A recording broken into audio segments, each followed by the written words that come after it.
Pak Yunus, kita udah tahu aturan mainnya Pak Yunus ya, simpan masukannya ya. Bang SLY jangan ya, jangan Bang LC ya, jangan. Jadi begini, Jangan Pak Yunus, aduh Pak Yunus jangan. izin Bang Faruk izin ya, boleh izin Oh, Bang udah Faruk. silakan Pak Yunus, silakan. Ya, selama Bapak menyimak diskusi, saya kira tadi 6 tahun itu cukup lama ya. Menyimak diskusi pasti Bapak akan berpikir ya secara logika bagaimana diskusi itu dibangun, tetapi hati kita itu sedang menanam kebencian. Mohon maaf kalau kata-kata saya seperti ini. Bapak bisa benci saya, tidak masalah, tapi Bapak tidak boleh benci firman. Itu yang pertama. Karena firman itu perkataan Tuhan. Ya, saya boleh salah berkata, saya boleh salah di hadapan Bapak, tapi firman kita tidak boleh bantah. Itu yang pertama. Bapak tidak terima tentang diskusi selama ini karena ada suatu tanaman yang kebencian yang ada di dalam. Makanya Bapak, karena kekristenan itu menanamkan kasih. Tuhan itu kasih, Pak. Bapak selama menyimak Pak diskusi. Pendeta, saya potong ya Pak Pendeta. Saya nih aku orang yang bisa bergaul dengan siapa aja Pak Pendeta. Dengan Nasrani pun temen aku banyak Pak Pendeta. Iya, mereka pinter-pinter. Tapi jujur, nggak pernah ada kebencian sedikit pun. Itu yang harus ditanamkan sama Pak Pendeta. Cuman kalau udah masalah Pak Pendeta bicara keimanan, itu yang tadi seperti yang tadi Bang Putra Jaya, Bang Paruk gitu. Kayaknya aku mesti emang siap bodrek Bang Putra untuk itu. Nggak ada. Jadi itu yang harus dihilangkan. Tidak ada sedikit pun kebencian di situ Pak. Bukan. Nggak logis. Jadi kalau ke pendeta itu tiba-tiba bisa dibilang, oh ini ada kebencian. Enggak, kita mau tahu apa sih rujukan apa, rumusan-rumusan apa yang bisa kita tuh berpikir secara logis, iya kan? Berpikir secara akal kita nih, Tuhan yang Maha Esa Allah Subhanahu wa Ta'ala memberikan kita akal, gitu kan? Masa akal kita ini nggak dipakai? Pak Pendeta bisa membedakan antara racun dan makanan. Bener nggak Pak Pendeta? Bisa nggak? Betul. Itu bisa. Di Injil Pak Pendeta suruh minum racun, tapi Pak Pendeta nggak mau. Gimana? Di Injil sore ya, iya. Bener, ada kan betul Begini kan, Pak Bang, Pendeta, ya? enggak, aku bisa bicara enggak? Silakan Bang Putra. Bentar, Putra Jaya Islam Kristen dulu, Bang Putra Jaya Islam Kristen dulu. Kristen. Jadi Oh iya, Kristen. silakan. Jadi gini, yang salah selama ini umat Islam itu memaksakan memahami ajaran Kristen itu secara logika, sementara memahami ajarannya dia itu bukan logika. Itu yang salah selama ini. Kenapa saya bilang gitu? Bagaimana Anda mencerna secara logika baginda itu bisa membela bulan-bulan di atas, baginda di bawah? Coba jelaskan. Tapi Anda percaya dengan itu, kayak gitu. Jadi iman itu tidak boleh. Artinya kita cerna secara bulat-bulat logika, nggak bisa. Sekarang gini, iman Kristen itu secara logika, secara ilmu biologi, mana bisa Yesus itu bisa lahir tanpa Bapa? Tapi itu ada, itulah iman kan? Saya pikir Namanya gini iman. Bang Putra ya nggak mengerti dengan apa yang kita pahami. Kita punya rumusan Pak. Apa tuh mukjizat? Apa tuh mukjizat itu Mbak Putra yang nggak ngerti. Sekarang gini Bang, kalau kau bicara mujizat, kalau kau bicara secara logika, bagaimana logikanya baginda, maaf nih, baginda tidak bisa baca tulis tapi bisa menerima wahyu. Coba cerna secara logika, bisa nggak itu? Gini, coba saya masuk menjelaskan ya. Kalau mau bicara logika, ayo berlogika kita. Bentar dulu, biar saya jelaskan dulu. Poin-poinnya biar tahu dulu kerangka berpikirnya ya. Dinda Putra itu harus pisahkan dulu antara pengajaran dengan mukjizat. Betul. Gitu. Kalau masuk ke dalam ranah mukjizat, sesuai dengan definisinya, mukjizat itu sebuah perbuatan di luar nalar manusia yang merupakan berkat dari kuasa ilahi. Itu mukjizat. Memang nggak bisa dijangkau logika karena mukjizat. Tapi pengajaran harus disertai logika. Yang kita bahas di sini bukan tentang mukjizat, tapi perihal tentang pengajaran. Contoh nih, ya, Tuhan turun ke dunia, lahir melalui rahim Maria. Kan gitu. Lalu mati di kayu salib itu kan pengajaran, bukan mukjizat kan? Kan itu pengajaran. Nah, itu buah pengajaran dari iman Kristen. Itu yang kita kaji. Apakah selaras dengan logika ketika ada pengajaran mengatakan Tuhan lahir? Tidak selaras dengan logika. Karena apa? Tak akan mungkin seorang anak melahirkan ibunya. Atau seorang cucu melahirkan opungnya atau neneknya. Gini, Itu bertabrakan dengan logika Tetangga. itu pengajaran. Sebentar, Dinda Putra, gantian kita. Nanti setelah ini Anda patahkan. Intinya kita berupaya tidak saling menghujat di sini ya. Ya, ini kita komparasikan dengan pemikiran dan cara berpikir Enggak. logika. Begitu juga dengan pengajarannya teman-teman Kristen. Dalam pengajaran kalian yang menjadi buah dalam iman kalian, Yesus ini kan Tuhan nih, gitu loh. Bagaimana mungkin logika kita bisa menerima Tuhan itu dilahirkan oleh ciptaannya? Seharusnya Tuhan itu sudah ada sebelum segala sesuatu itu ada. Tapi Tuhan kalian diadakan oleh rahim yang dilahirkan oleh Maria. Bagaimana mungkin dia kalian katakan menciptakan alam semesta sementara alam semesta sudah ada sebelum Gini, adanya kalau dia? menurut pemahaman Islam apa? Kan dengar dulu, di Islam aja ada yang menuhankan hawa nafsu. Bagaimana dengan itu? Jadi Tuhan itu sebenarnya bisa dibilang predikat, bisa dibilang sebutan. Jadi enggak, itu bukan pencipta langit dan bumi ini. Jadi Anda yang salah persepsi sebenarnya. Anda lah. Anda yang salah memahami ayat itu. Ya betul. Ayat itu dengar dulu. Ayat itu bersifat Mintalah kepada Bapak tapi melalui namaku, katanya dia. nanti dulu kita kesananya tentang minta-meminta.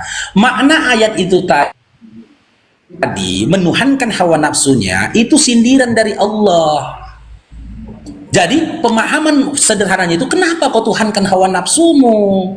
Jangan kau tuhankan hawa nafsumu. Bertuhanlah kau hanya kepadaku.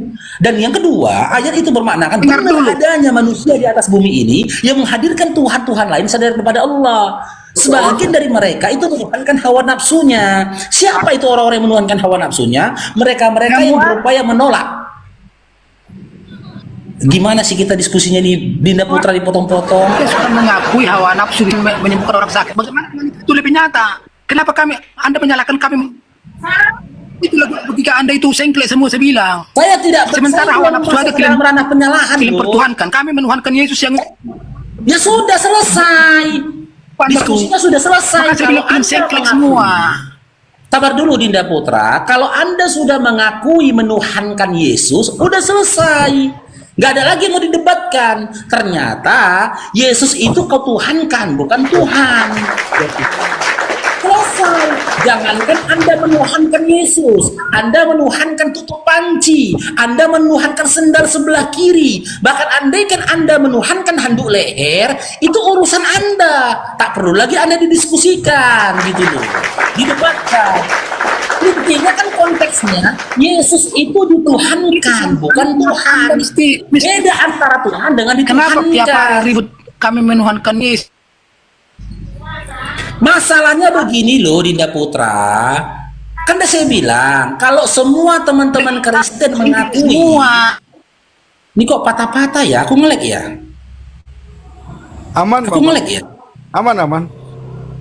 Enggak, dia motong-motong terus, dia nggak dengar mungkin aku lagi ngomong gitu loh.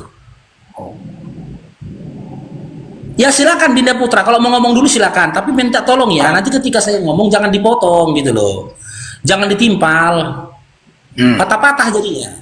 Silakan, kalau Anda mau berbicara silakan gitu loh. Nanti kalau lawan bicara Anda berbicara, Anda diam, silakan. Oke. Jadi selama ini kalian kok mempertanyakan kami menuhankan Yesus itu. Kenapa? Sementara kalian aja di kitabnya ada menuhankan hawa nafsu. Itu yang lebih abstrak juga. Kita aja udah nyata-nyata Yesus itu berbuat di dunia ini. Menyembuhkan orang sakit. Menghidupkan orang mati. Apa itu nggak bisa kita pertuhankan? Apa salahnya dengan itu? Makanya saya bilang kalian itu cacat logika semua. Begitu.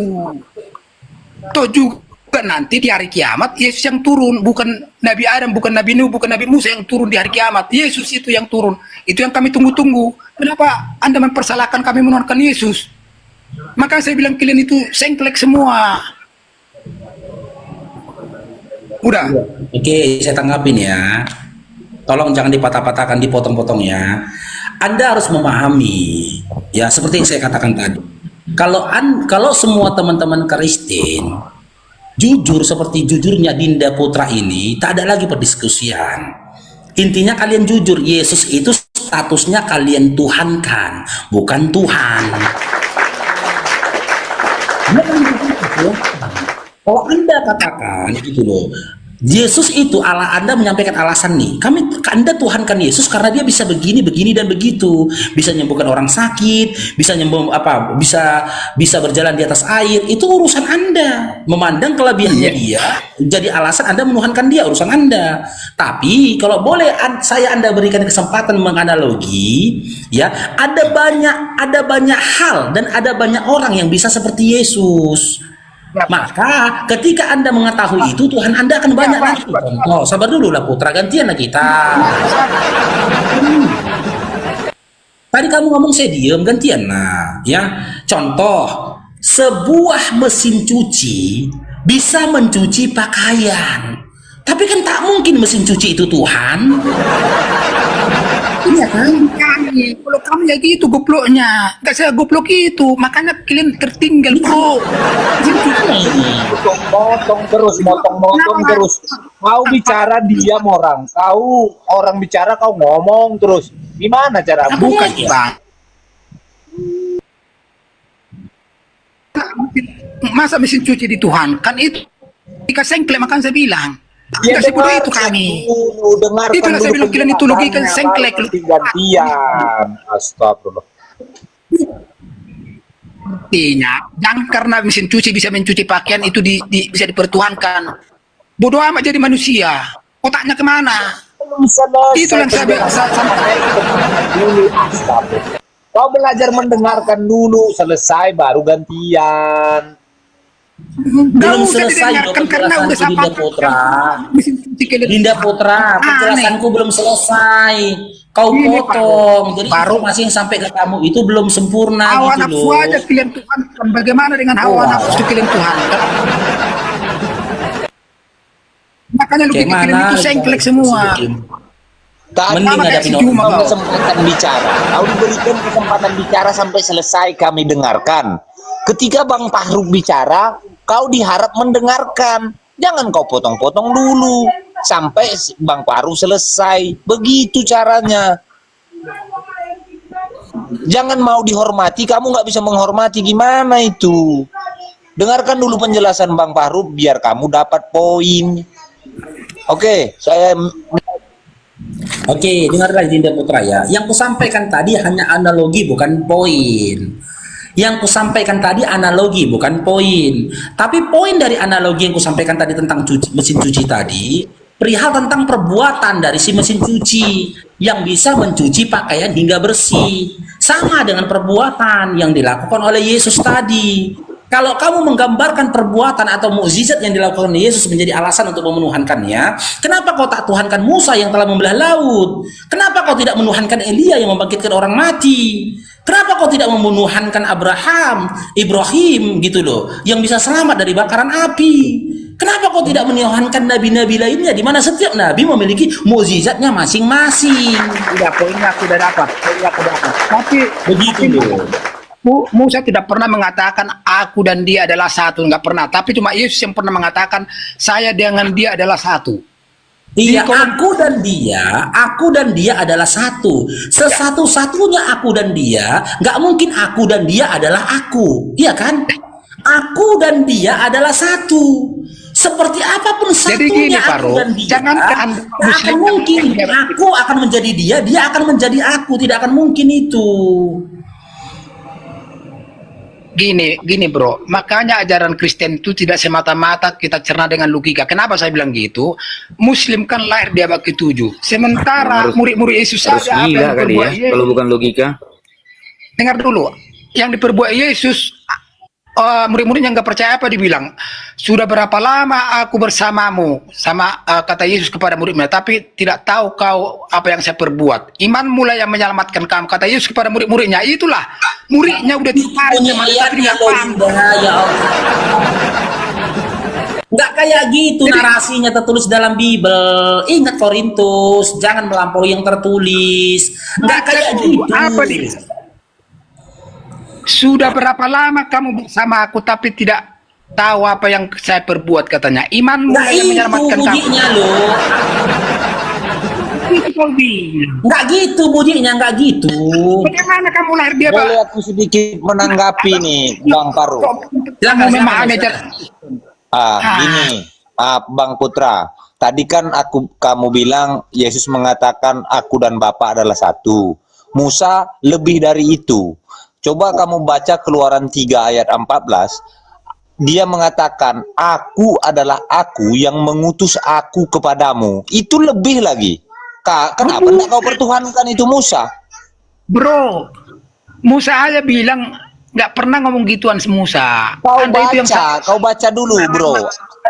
Keluaran 3 ayat 14. Aku adalah aku yang mengutus aku kepadamu, katanya. Musa itu kan artinya lahir dari manusia biasa toh. Kalau Yesus Tadi itu kan kau nggak ada- tadi begini, saudaraku bilang, Yesus bilang, aku dan Bapa adalah satu. Sebab itu Iya. Anda mempertuhankan Yesus. Kan begitu. Musa mengatakan, aku adalah aku yang mengutus aku kepadamu, katanya kepada Fir'aun. Kenapa enggak kau pertuhankan? Dia mengaku dia itu Tuhan. Oh tidak bro, nggak sebodoh itu kita. Nggak semua nabi kami tuhankan. Lah, Toh juga kan Musa itu pernyataannya tadi. Toh juga Musa itu dari manusia biasa, hasil perkawinan laki-laki dan perempuan. Sementara Yesus tidak, dari Roh Kudus. Anda tidak paham dengan itu, makanya kalian Oke, bila karena lahir.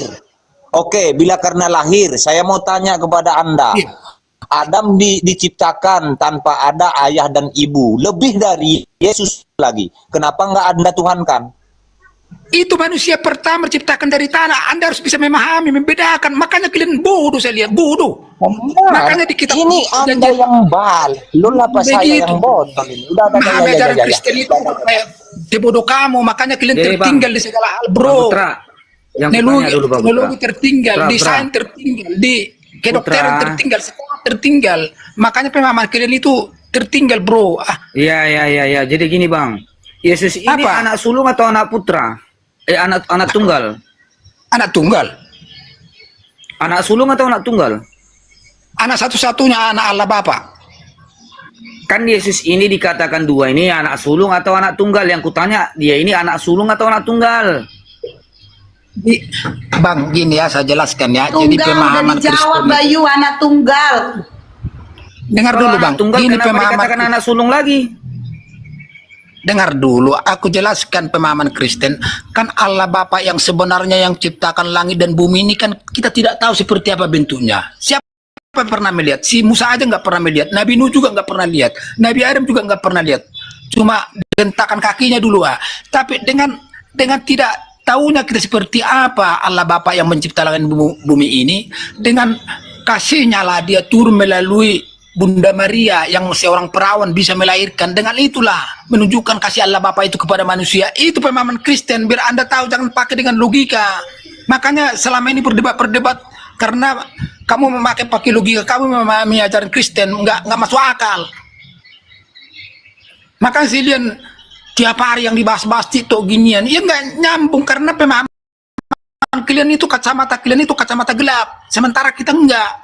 Transparan. Jawab dulu saya Bang. Yesus ini anak Apa? sulung atau anak tunggal? Anak tunggal dibilang. Anak Allah Anak Bapa. tunggal. Terus apa lagi? Berarti bukan anak sulung. Lalu kenapa dia diberikan gelar anak sulung? Ya karena dia satu-satunya, dia yang terakhir, dia yang pertama. Makanya dibilang Alpha dan Omega. Dia yang pertama, dia yang Kalau- terakhir. Anda paham dengan itu? Kalau yang pertama dan terakhir itu berarti anak tunggal.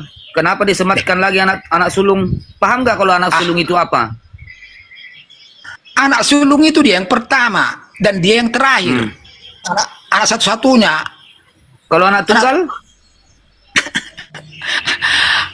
memang kau nggak sekolah dulu ya, makanya kamu Masa- bodoh kau ini. Siapa yang tidak sekolah di sini? Ya anak tunggal anak satu-satunya lah bodoh.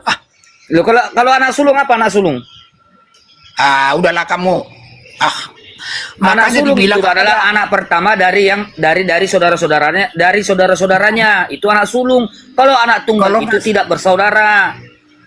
Bang, ada dia kitab kamu mengatakan lebih baik kita melawan 1000 orang pintar daripada 1 orang bodoh kayak kau ini. Udah paham? Yang kutanya dia ini anak sulung atau anak tunggal? Kalau dia anak tunggal, kenapa dikatakan lagi anak sulung? Jadi percuma saya melawan kau, orang bodoh kau. Udah, titik. Yang bodoh siapa sih di sini? Siapa yang bodoh di sini?